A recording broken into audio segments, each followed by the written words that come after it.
Okay, I'm sitting on my patio watching a ginger man walk by with his shirt off, and all I can think to myself is, you better have put some sunscreen on. I can say that because I myself am a ginger man. And I am always thinking of that. I can't believe that he's walking there just in shorts. I think shorts and shoes, walking down the trail behind my house. And that's the first thing that came to mind. How you doing? This is D. And by the way, the answer to the question in the title is no. So there's your answer. There's your spoiler. Feel free to turn this off right now if you'd like to. That's my take on things. There you go. You can go now. It's okay. Okay, go ahead. No, go ahead. You can turn off. You're not going to turn off.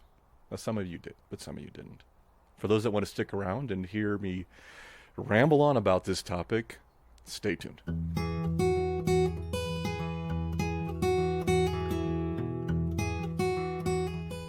So how you doing? A little ornery today, I'll admit. A little irritated. I was a little depressed yesterday. Frustrated with the world, to be honest. I get frustrated, pissed off, and struggle with things just like everybody does. I may have, mentioned that before. I'm not sure. Also, I just finished watching the other day this new Amazon sci-fi series, Fallout. And if a post-apocalyptic view of the world where most of the people are dead and those that are still alive deal with horrific conditions and ghouls that want to eat you or kill you, and that the only safety is underground in vaults, and it turns out those places are actually worse. If that doesn't depress you, then I don't know what will, so that didn't help my mood a little bit.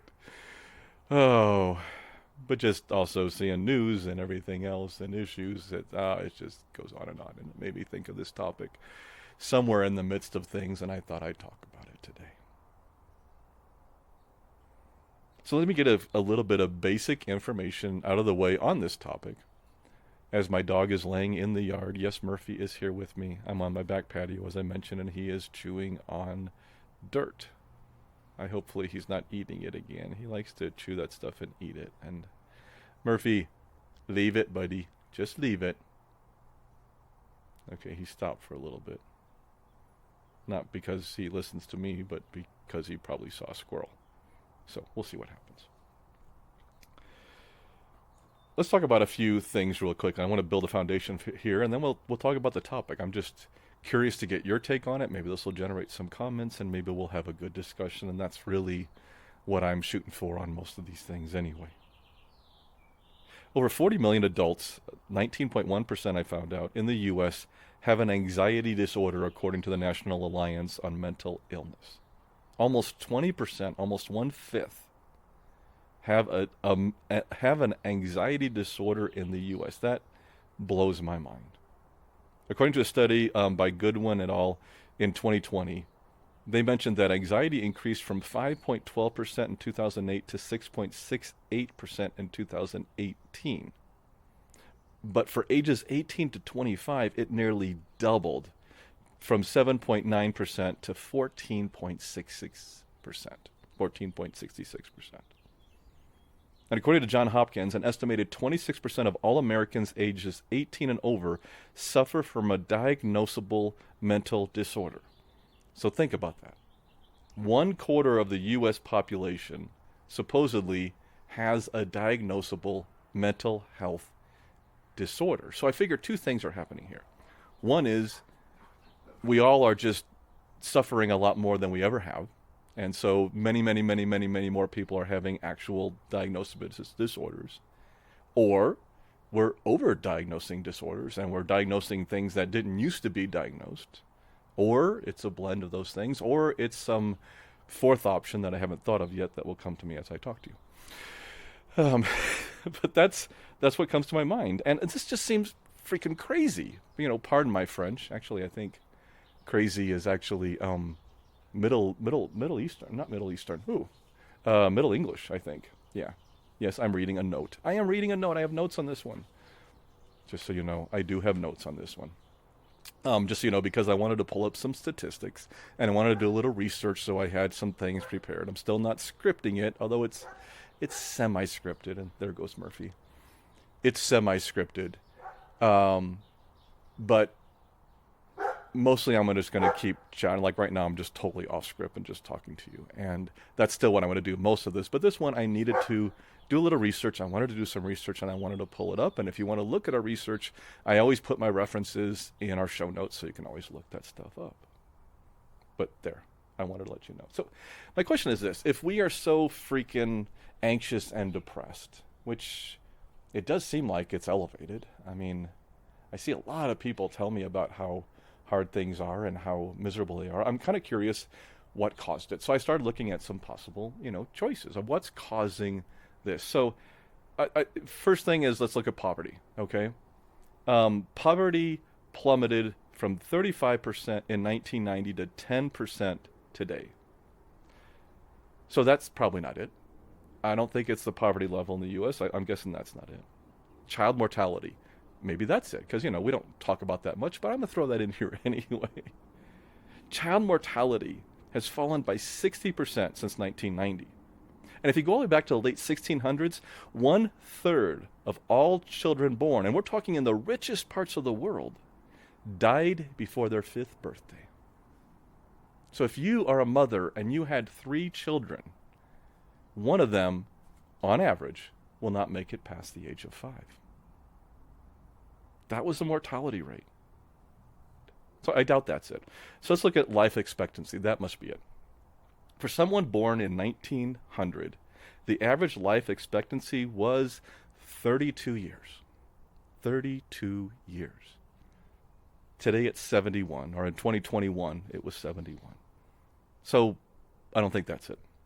The economy. It must be the economy, because, they always say it's the economy, damn it, and that's what we're going to, so it's the economy. Right, it's got to be. So in the U.S., the GDP, gross domestic product, has risen by 40% since 2010 and through 2020, which is when this report that I read came out. And the stock market right now is at an all-time high, the Dow Jones, or really close to it. It's been hovering around the same number. So I'm guessing it's not the overall economy. I mean, the economy seems to be doing well. Maybe just the wealthy are doing well. I mean, that might make sense. Murphy, you want to go inside? Sorry for the interruption here. Come on, let's go inside, but come on. Yes, you are eating dirt. You are going inside. Come on, I'll go inside with you. Go on. It's really nice here on the patio, but I'm going inside with my dog. And look at you. You have dead grass and dirt on you. Sorry for this departure here, but I'm coming right back to you. I had a friend tell me that somebody let me know that it's become the Dee and Murphy show, and I'm like going, okay, I'm okay with it. Can you hear him? Are you going to breathe heavily for the? Oh, he's got the whole tilted head thing, looking at me like when I look at him and talk to him, he tilts his head like, what are you saying again? Like he understands part of what I'm saying. I think he understands me. He just doesn't want to listen to me. He's stubborn like a lot of Great Pyrenees are, so he has that. All right. So I'm guessing it's not life expectancy. I'm guessing it's not economy, although maybe the wealthy are doing well, but maybe the poor aren't. So it's got to be employment. So 50 years ago, unemployment was 9% of the U.S. population. In March 2024, it was 3.8%. Last month, it was 3.8%. So less than half of what it was 50 years ago. So unemployment is much better. So most people seem to have jobs if they want them. I've heard people talk about the nuclear bomb, and I do think with escalating tensions, that could be part of it, and that could feed into it. But one thing to keep in mind is our world stockpile of nuclear weapons has been reduced by 85% since the Cold War. So we don't have nearly as many bombs. Probably still enough to blow up most of the world, but there's less out there. And how about, I have to just approach this one because this is one of the reasons why I don't want to go back in time, is air conditioning. How about air conditioning? I like having air conditioning. I get hot in the summer, so I like having air conditioning. Or let's not even talk AC let's just talk electricity, which we don't have AC without it. Today, the proportion of people in the world with electricity in the world is 85%. You know what that number was in 1870? Yeah, you guessed it. 0. No AC for those folks. I would not have been a happy camper back then. Even carbon dioxide emissions have declined by 12% since 2005, and the global tree cover has increased by over 2.24 million square miles over the past 35 years. I'm not saying this isn't still a problem, but we're making progress. So I want to ask the question again. When by all statistical measures, life is better than it has ever been, why are we so miserable? And it seems especially strong in the younger generations. According to the Pew Research Center, some 70% of all teens across all genders, races, and family income levels say that anxiety and depression are significant problems among their peers. 70%.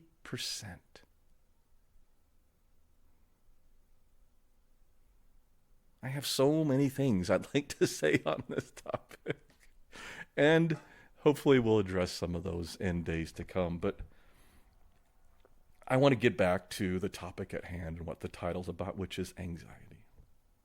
So why are so many people diagnosed with anxiety issues or supposedly have anxiety issues? How do you want to approach it right now? Why? So let's look at an anxiety disorder, okay? Let's just tear this down bit by bit, and let's look at this.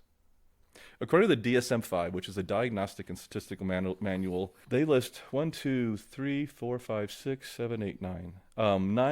anxiety disorders. They are separation anxiety disorder, selective mutism, that's where you're so petrified you can't talk, specific phobias, we know what those are, different specific fears, social anxiety disorder, panic disorder, agoraphobia, generalized anxiety disorder, substance medication-induced anxiety disorder, and anxiety disorder due to another medical condition, and those are the 9 that they list. And I think, as I read through that, some of you, which I know many of us struggle with anxiety, maybe have identified ourselves in 1 or 2 of those. But I'm a little curious as to how many people have actually been diagnosed with an anxiety disorder or other mental health disorder. Some of you probably have.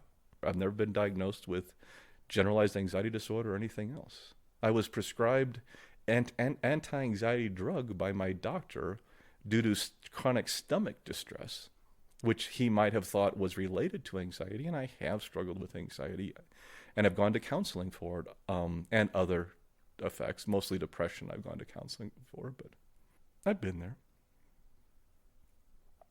But I'm curious about a couple things here, which is, one, are we overdiagnosing anxiety, and is that a good thing? Or I guess overdiagnosing isn't, but are we diagnosing a lot of anxiety? Is that a good or a bad thing? And how are we dealing with our conditions when they are diagnosed, or if they aren't diagnosable? How do we handle those, and what's the best long-term solution?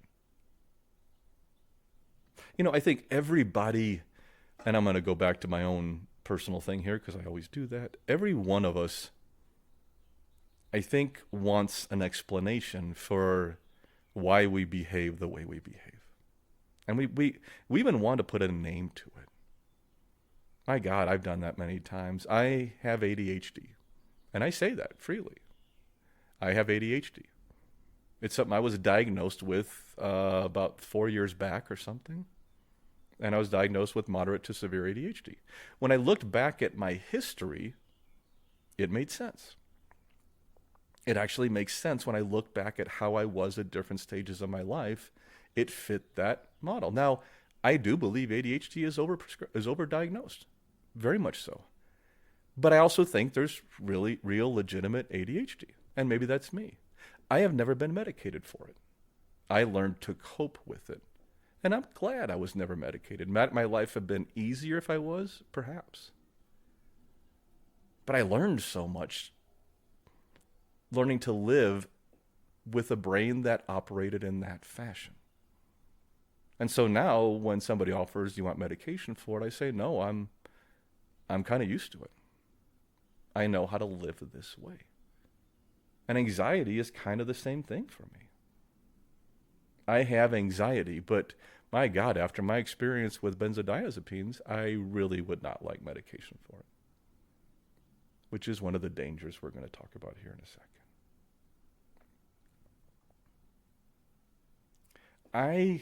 I've even posted one about this before, but I do believe we overdiagnose mental health conditions. And don't get me wrong, because do I feel there are many people out there with some mental health issues that if they got help might get better?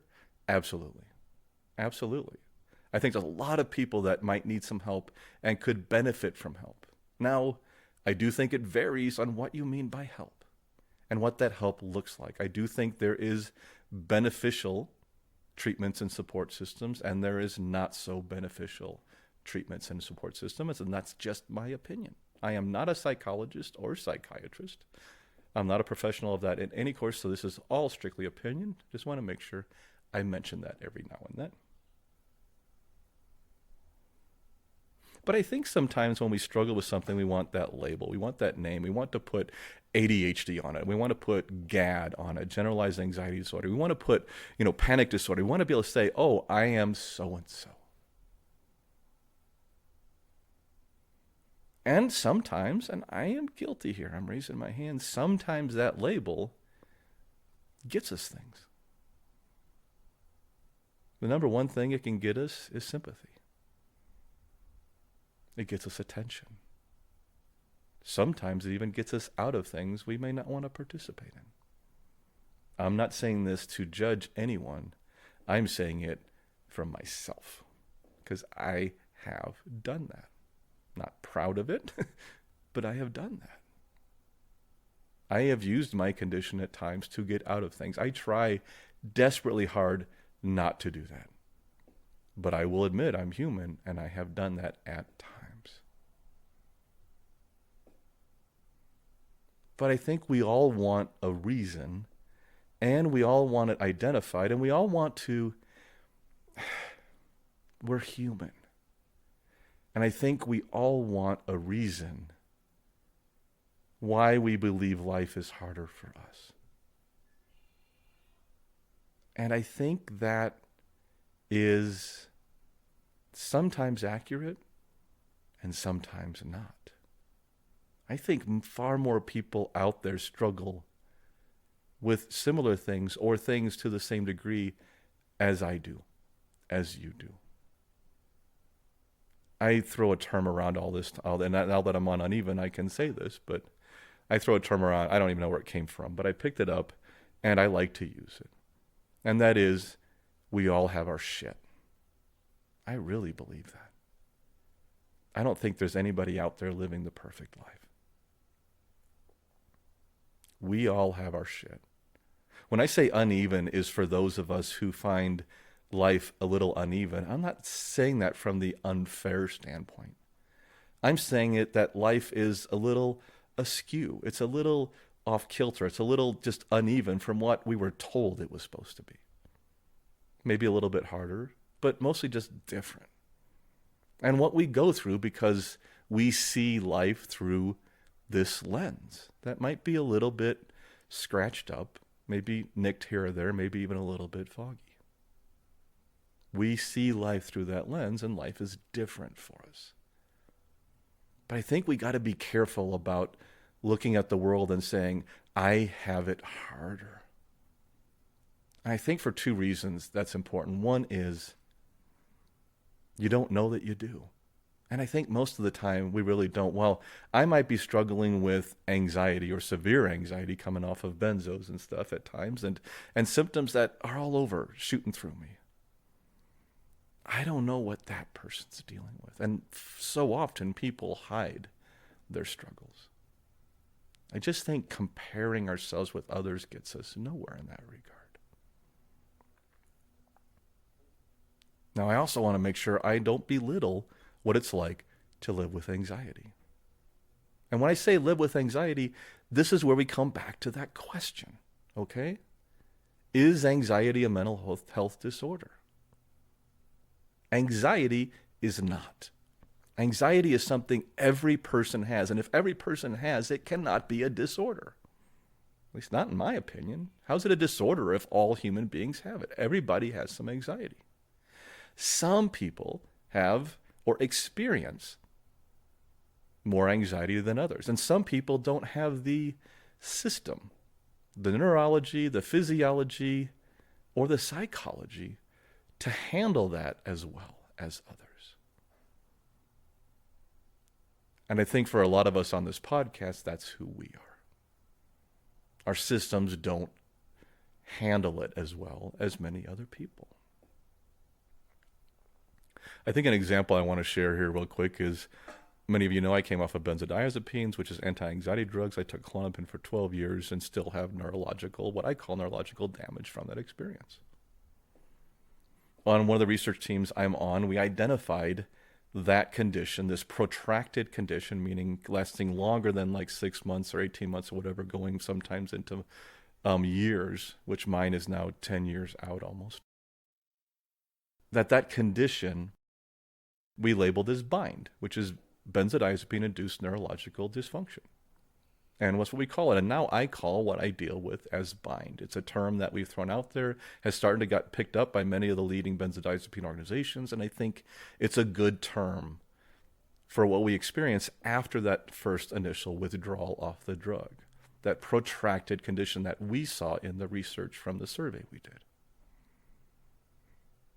But I also want to realize that BIND is something that is a part of me, that I have. Okay, I deal with this. It's a condition that makes my life a little harder in some areas maybe than others. I can't sleep a lot of the times. I have energy running through me that keeps me up, akathisia. I have formication, spiders crawling on my face. I have cognitive difficulties. I can't do more than one thing in the morning, especially in the morning. If my wife is talking to me and I'm cooking my eggs, I can't do both. And I still don't think I can function enough to go back to the jobs I used to do. My brain doesn't quite work like that anymore, especially when it's under stress. I am not BIND. I have a condition that we've labeled BIND, but it doesn't own me. It doesn't define me. I am not ADHD. This is another condition I deal with, and my ADHD probably led to my anxiety, which then led to the drugs, which then led to the BIND. I have IBS, gastro problems since I was 6 months old, or actually before that. 6 months is when I first had my first exam on that. A scope. Was it a scope or 6 months I had, my first scope down my throat. So I had a pre-ulcer at 5 years old. So I've had that for a long time. These are the things I've dealt with. But everybody deals with different things. I never dealt with severe poverty. My parents were lower middle class. We struggled at times, but I did fine. I may not have had some of those that other people, but there are thousands of things in this world that might affect us and make our lives a little harder or a little easier. Thousands. These are just a few. And I've had some of those. I have an alcoholic mother. I had an alcoholic mother who passed away a while ago. That affected me. But I've also had a lot of positive things. I got to go to college. Not everybody gets that opportunity. I met a woman who I wanted to spend the rest of my life with, and I get to do that. And I am so blessed to have her by my side. Huge win for me. That offsets some of the other stuff I have to deal with. I know a lot of people who don't have that. I have a loving dog who just came up here next to me and is breathing into the microphone. Hi, buddy. Because he wants his walk. He thinks it's time for his walk. Which it's not yet, but he's always a little bit early.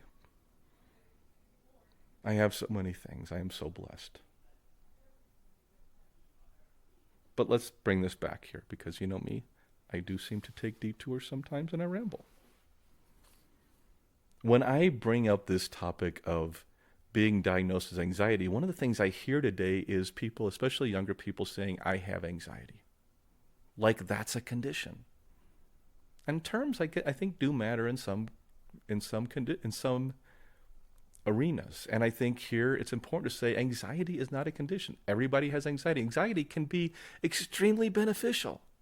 You don't want to live your life without some anxiety. Anxiety can heighten our senses and make an experience so much more powerful and beautiful and wonderful. We have anxiety before that first kiss. And it's because of that anxiety and that nervousness that makes it so memorable, why it stands with you and sticks with you. The first time you made love to someone. Boy, anxiety through the roof. Still do sometimes. Anxiety when you're speaking in front of a group of people. My God, that's the number one fear that people have is public speaking. But that anxiety also heightens us. And I can tell you, most of the people I know that go on stage and perform, I used to be in some theater groups, and actors before they go on stage, and musicians. I used to be in bands that go on stage. Many of them say they have anxiety, sometimes almost debilitating anxiety, and yet they do amazing. Anxiety is good. We need it. It keeps us safe in so many conditions. My anxiety for heights, while most of the time is a negative quality, also probably keeps me from sliding off the edge of the Grand Canyon and falling 1,000 feet to my death. Maybe that would have never happened, but it also might have saved me. But anxiety also heightens me for certain things. That anxiety on a roller coaster as you're heading up the hill and you're getting nervous and you're getting scared is why when you go over that edge and you come down and you're screaming on the way down, it's so much joy. That anxiety is part of that. That anxiety when your first child is born and you're all nervous because you know you don't know how to be a mother or a father. And you don't want to go through this experience. You know you're going to do terrible, and yet you still wind up doing fine. That anxiety is part of what made you do so well. That's why you read so many child-rearing books. That's why you watched so many videos. It's why you asked so many friends. Because of that anxiety. It's not all bad. Unfortunately for some of us, it can be pretty bad. I'm one of those people. I wasn't always this way. I had moderate, but once after the benzos, it got extremely heightened, and I still deal with moderate to severe anxiety sometimes. But what I wanted to talk about here was diagnosing and becoming a condition. And I think that's what's happening in our world too much. We're using mental health as an excuse. We're using mental health to overdiagnose. We're using mental health to say, I'm not normal. If you struggle with anxiety, sometimes you're normal. Even if you struggle, look at these numbers. If you struggle with anxiety all the time and it's become a problem and stress, according to these numbers, you're actually kind of normal because it looks like a lot of people are doing the same thing.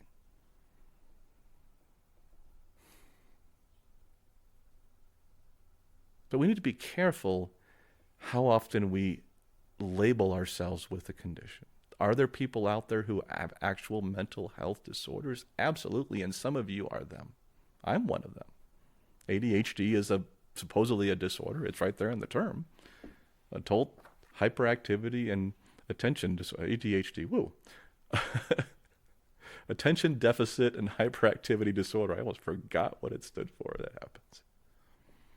But it says disorder in the title. In fact, when we created the bind term for benzos, one of the things we talked about was whether the last word was going to be dysfunction or disorder. Myself, along with several of the doctors not other doctors, I'm not a doctor, but along with several of the doctors and other people on this panel of 20-some people we had that helped decide this, we steered away from disorder because we didn't want it to become that kind of a label for it. It's a dysfunction. Also, dysfunction, it felt like, was a little more temporary. And as far as we know right now, this is a condition to which we heal and we get better over time. I've gotten better over time, although I've had some setbacks, and I still do sometimes. I've gotten better over time. But we want to be careful when we overdiagnose things because two things. One is overdiagnosing can lead to overmedicating. And that's something I think we need to be careful of. I personally like to talk about that one in droves and have, but that's not what this is about. But I suffer from overdiagnosing and overmedicating of a condition. And I think we got to be careful of that because these drugs, in some instances, have done a lot of harm. But also, it belittles, I think, to a degree, people who really have severe mental health disorders. I think it waters it down when everybody claims they have the same disorder.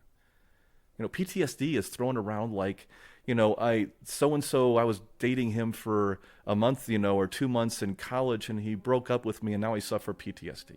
No, that's not PTSD. PTSD was originally called shell shock. It came from the military, from suffering war, from suffering from bombs exploding around you and gunfire and real severe life-threatening issues. That's where that term comes from. So I think we got to be careful how much we use these terms for everyday things. Does that mean you don't suffer from something? Absolutely. We all suffer from bad experiences. We all suffer from conditions, and our brains work differently.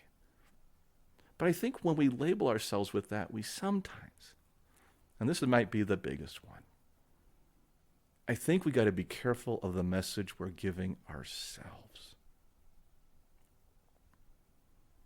Sometimes when we label ourselves with a condition, we're saying, oh, well, this is why I do this. This is why I struggle with this. Now I don't have to worry about it. I don't have to try. And that's dangerous. Instead to say, oh, I might not handle this as well as some people, so I'm just going to have to work a little harder to try to manage that. I think we get caught up in short-term thinking versus long-term thinking.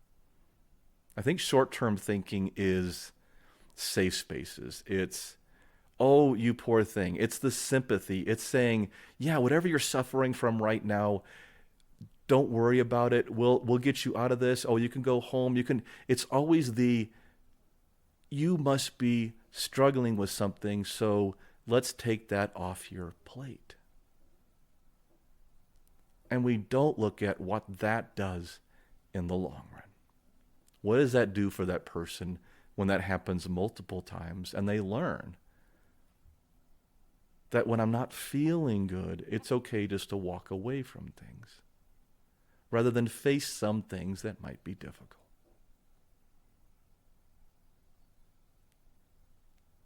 We focus on the short-term feeling of, yes, it feels good to get sympathy. It feels good to not have to face this versus the long-term goal of, hey, if I take this on one pace at a time and don't push myself too hard, but try to expose myself time after time, I then can handle this. And then I can board that airplane or stand up near the edge of the cliff and take that photograph I wanted to do. Or I can go to that party and be around people. Or I can stand up in front of that room and give my lecture. Instead of saying, no, I just can't do that because I have this. I think we got to be careful of that. I really do.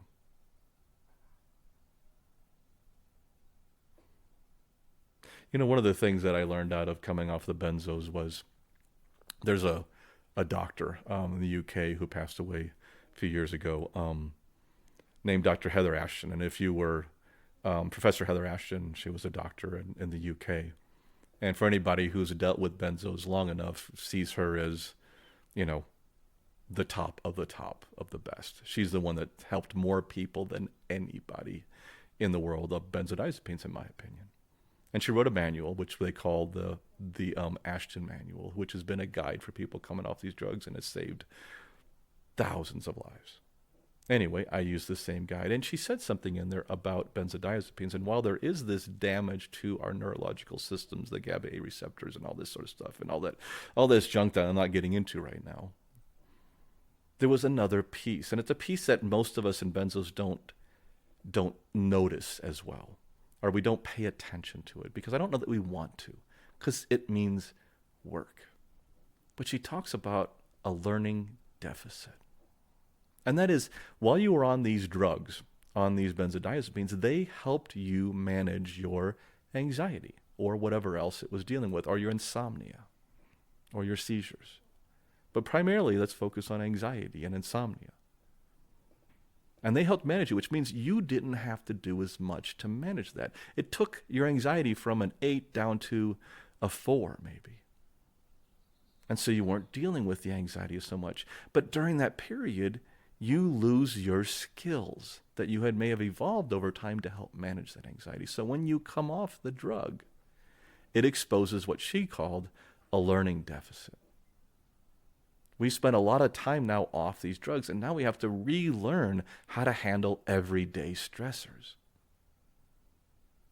Now, I know this isn't the only result of this, and I've seen the numbers, and I've seen the work, and I've seen enough to completely convince me there's also this neurological component to what I've been through.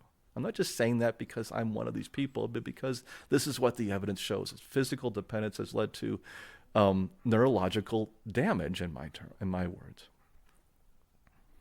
Murphy, we're going to go outside in a few minutes, okay? Come here. Well, come here. He's just staring at me. He thinks it's walk time, but it's not yet.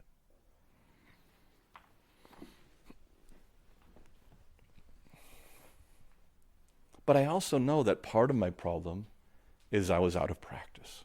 For 12 years, I had a drug that helped me manage my anxiety. And I no longer have that help. So in addition to having some neurological damage, I also have this learning deficit that I have to deal with. You might hear the sound change, and that's because I'm pacing right now.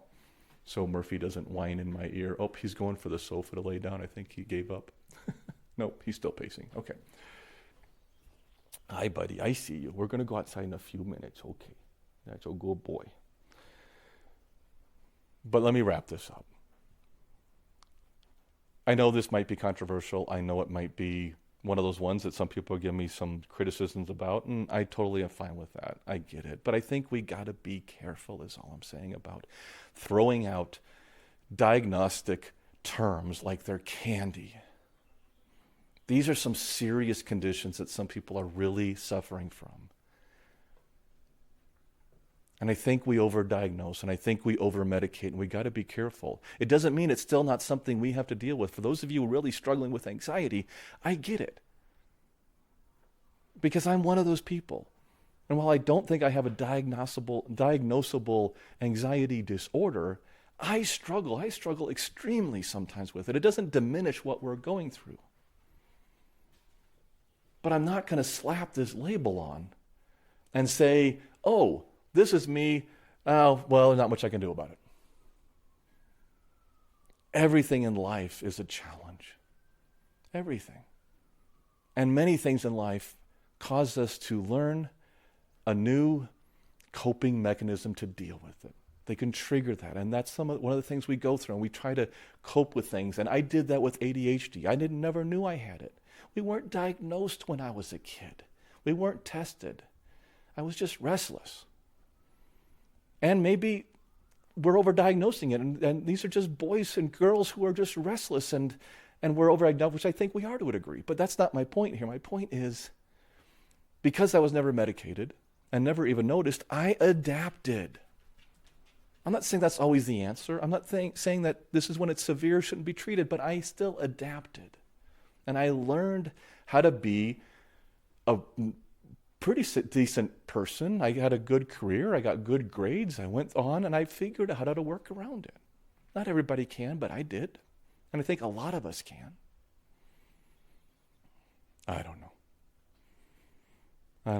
I'm not trying to be harsh here at all, and I'm not trying to come down on anybody. But I think it irritates me a little bit when you read that, 25% of the population has a mental health disorder.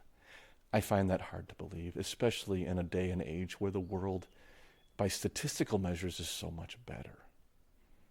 I'm not saying people aren't struggling more now, and maybe we are, but maybe we should look at the real causes of this and where that's coming from.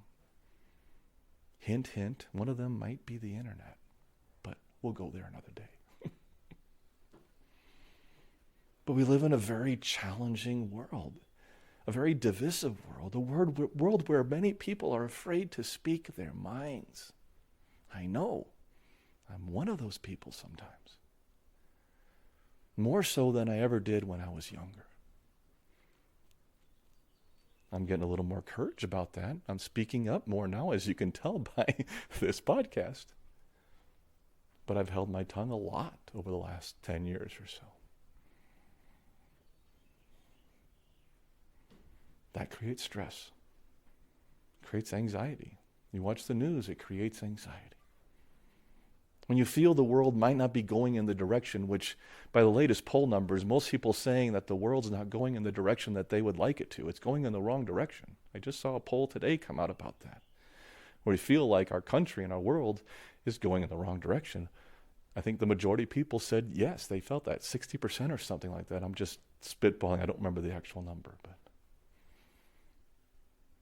But that creates the worry. And now we're worried about these existential threats. We're worried about AI taking over our jobs, taking over our lives. We're worried about nuclear war. We're worried about World War III. We're worried about what the other side will do if the other side gets elected in the next election. The right is so worried that the left is going to stay in power, and the left is so worried that the right's going to take over. And it's an existential threat. And we're worried about that. How did we get to that point? How did we get here? I don't know. But it does help me to understand a little bit of why people are so worried. Statistically, we live in a much better world than ever in the history. But yet we have these ideas out there of what might happen that's scaring the shit out of us. And I'm one of those people too. So maybe we should turn things off for a little bit. I'm going to try to, but I still get sucked in. Maybe we should back away from things. Maybe we should have some gratitude. Maybe we should challenge ourselves now and then. Not overdo it for those who are extremely suffering, and I know many of you are suffering with a lot of very severe things. I know that, and I'm not belittling that at all. I'm one of those people, I've been there, I know what that's like. I was just talking to a friend today on the phone who's struggling with that and has some really rough nights lately. I am exposed to that all the time, so I get it. I really do. But as I mentioned in previous podcast episode, we're the only ones that are going to get us out of this. We need to have the strength, we need to have the courage and the resolve to become more resilient. I think that might be the answer, is we've lost some of our resiliency. I've lost some of my resiliency. I know I have. One of the reasons why I like to stay home and get anxious when I go out is because it's safe. And I don't have to face those problems when I don't go out there. And that's why I take those trips. It gets me out of my comfort zone. And I push myself now and then. Because I want to build that resiliency. I want to be able to handle these things. I don't want to be the one complaining about stuff all the time and asking people, the world, to change to fit me. The world's amazing. Amazing. Good and bad, but it's amazing. But I do not need it to cater to me. I don't.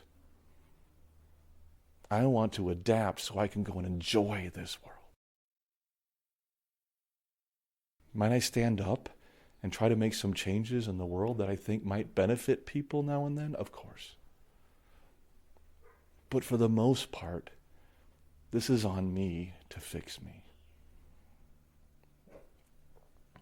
And we'll get there. We'll get there. We're going to get there together. That's what this podcast is about, is getting there together. Yes, I'm pacing back and forth. When I get excited, when I get talking, and when I get on a topic, I pick up my little recorder and I start pacing. So if you hear me, I'm pacing up and down the hall of my house because I love talking to you all. I hope you understand from today's topic, this is not me being critical. It's not me even trying to be controversial. Maybe I should close and lock the front door, which I guess I haven't done for a couple of days. Okay, it's me being honest. And that there's two sides to every story. There's people, a lot of different opinions out there. And I'm just kind of giving you mine. Mine. But what I'm trying to say is this. Life can suck a lot. And for many of us, including many of you listening to this, it's pretty bad right now. And I get that and I hear that. And I'm here for you and I have sympathy and empathy for you. That is a cornerstone of what I'm doing here. And it's something I really believe in. But what I want for you more than anything, and there goes Murphy. What I want for you more than anything is to live a full, exciting, joyous, complex, vibrant, wonderful life with ups and with downs.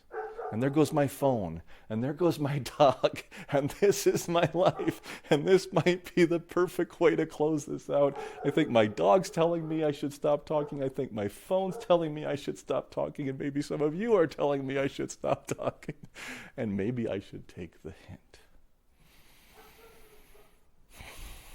But what I want for you is long-term happiness, long-term success, not the short-term gains.